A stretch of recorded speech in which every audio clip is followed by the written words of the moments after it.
Hi guys, welcome back. The topic of this video is commitment and how to live a better life with your spouse.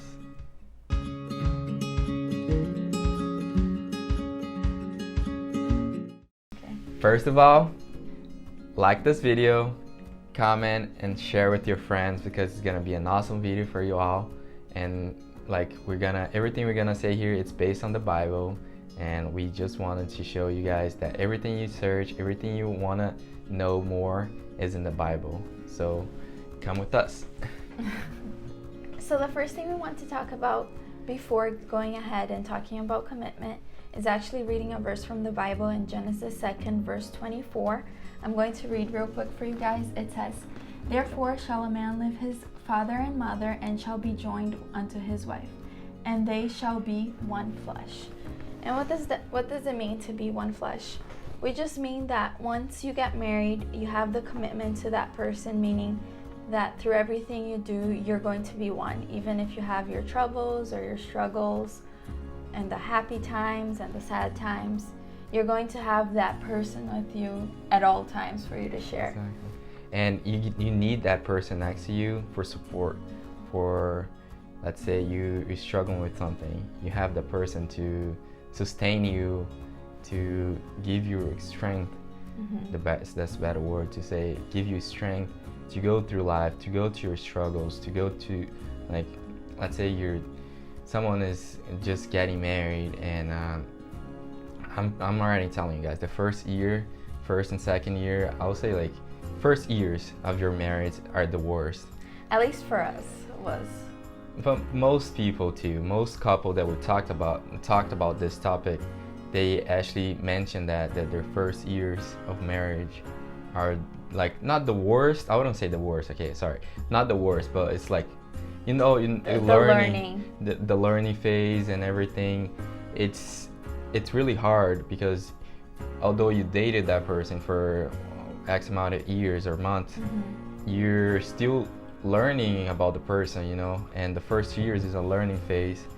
And if someone doesn't have that commitment, they might struggle a little more, a little extra, because or even want to give up. Yes, that's why a lot of people give up in their first years of marriage. But if you go through that and have that commitment with someone, with your spouse, it becomes a little easier, and you go through that phase like pretty quick, and at the end you see like, wow, how much I learned from this phase, and how much you succeeded together. Yes. And also another thing from the verse we read, it says that they leave the mother and father, meaning that, in that first year, like we said, it's the learning phase, and sometimes you may want to call your mom or your dad and say, oh, but my spouse did this, my spouse did that. We don't recommend anyone doing that, because at the end of the day, you and your spouse work things out, and then what if your parents get upset at your spouse because of what they did? So that's why we don't really recommend going to your mother and father for the little nitty-picky things. But I mean, if it's something that you and your spouse are working on and something that you guys want to decide and you want the opinion of your parents, then yeah, go ahead and talk to your parents, but in that way together and not separate, as me going to my mom and dad and him going to his mom and dad. Unless you're like it's something like serious, then yeah. That's different. But not, we're talking about the nitty-picky, little arguments or even fights. A lot of people actually don't communicate with each other the first years, because they're so used to like having their own life, having their own little space, and they forget about their spouse. Which is what happened to us, well, to me, in that way of not communicating. Yes, I mean, to me too, not like it was for the both of us, but we learned from that first year, and that's something that we are proud of ourselves. And now we have like this really awesome communication, the two of us. And it's still getting better, but I mean, it's little things every day that we learn. But like the first 2 years, we didn't communicate as well as we do like nowadays, and we actually sit down to talk, to plan our lives, to plan our weeks. As we mentioned in the previous videos, if you guys haven't watched, just it's up here. Oh wait, up here. It'll be in the screen somewhere.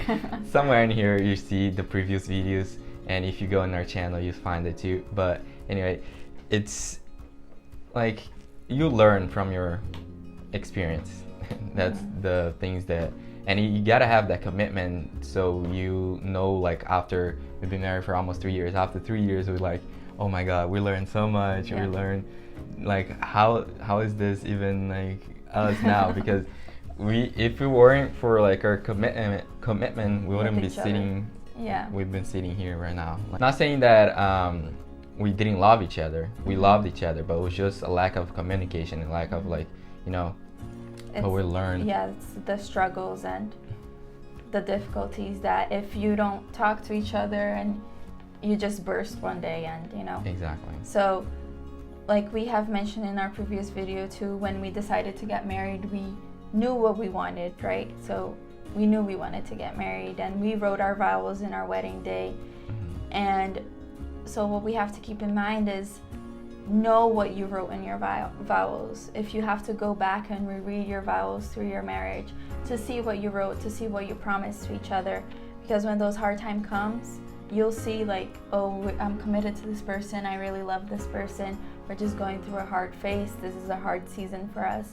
A learning phase, and you guys will like go through it together and end that phase, that struggling hard phase together as well. So also, not just, it's like we're saying 2 years, the first 2 years, because we've been married for only three years. But some people have been married longer, and they still, like, sometimes they still have the struggle phase, the struggle. It's always good to go back in your life and see like, wow, that's why I married this person. That's why, like, it's good, important to go back in your vows. And every once in a while, like every, I don't know, 5 years, 10 years, renew our vows too.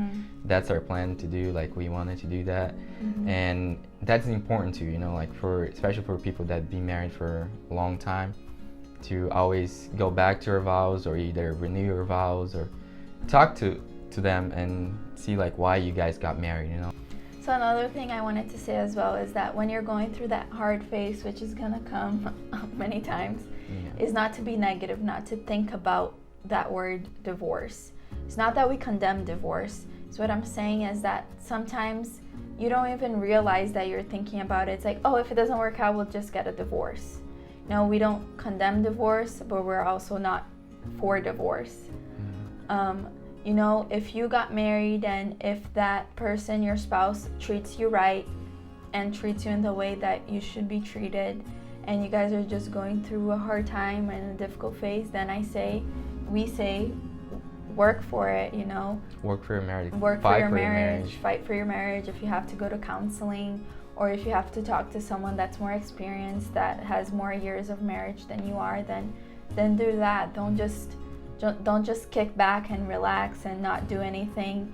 Like, you know, if you're having a hard time, like, buy something nice for your spouse, like a candy, or surprise your spouse, like every once in a while. Like, for example, Vinny really likes donuts, and so sometimes I'll bring him a warm donut home from Krispy Kreme. My favorite. Which is his favorite. He really likes it. And like little things like that. Sometimes I'll text him throughout the day, or even call him just randomly. He does that. And he'll bring me gifts home, and he does that. Like, he brings me flowers or chocolate, or he just buys me something random and in a random day and gives it to me. So it's really the little things that do count, you know. And you just have to think back of when you started dating, like what made you have butterflies in your tummy, you know. It's that feeling that you should bring to your marriage. For sure. Yeah, we try to go out, like the two of us, every weekend, at least once a week. We go more than that, but at least once a week. Yeah. And it's just the little things, like she said. It's the little things that makes everything big, you know, like your marriage, your relationship, everything big, because of the little things, I feel. Yeah, and then you really show to that person that you are committed to them.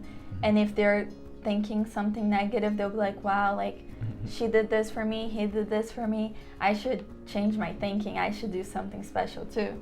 That's how you spice it up to your relationship. Like the little things that turns into big things, and everything start working. And just making things better as well. Like we said, you start from like why I got married with this person in the first place. You know, like I love this person. Why is this everything going like badly right now? So you try to track it back, your thoughts, your everything, your actions, everything you have done, and just to start like little by little, and then eventually you see like everything going back to normal. Everything actually back to normal now. Like everything start getting like better than it was before. Yeah.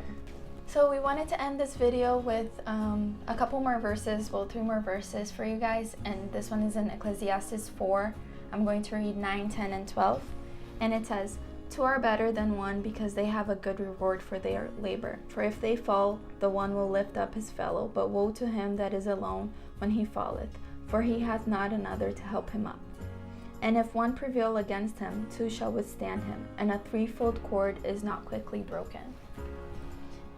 So in those 2 verses, first verses that I read, it basically talks about when you have 2 people working together, it's better than the one person doing all the work. So basically going back to our commitment and going back to only Vinny doing good things for me and me not returning the favor, or only me doing good deeds for him and him not returning the favor. So it's all about that commitment we have with each other.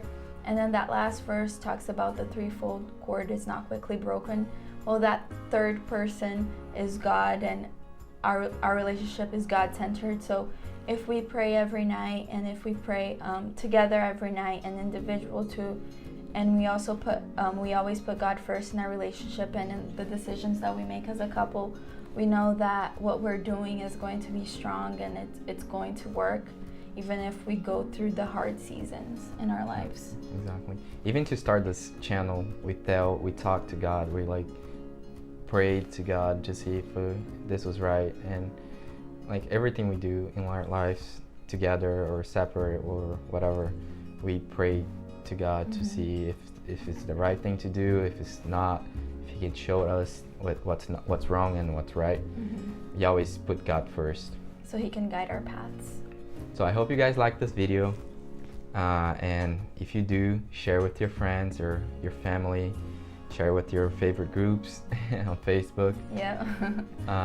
Like we said, we are not doing this for money or anything like that, but I just want to spread the word of God and how God can work in with you and your spouse. And don't forget to leave a comment for us down below and like this video, and we'll see you next time.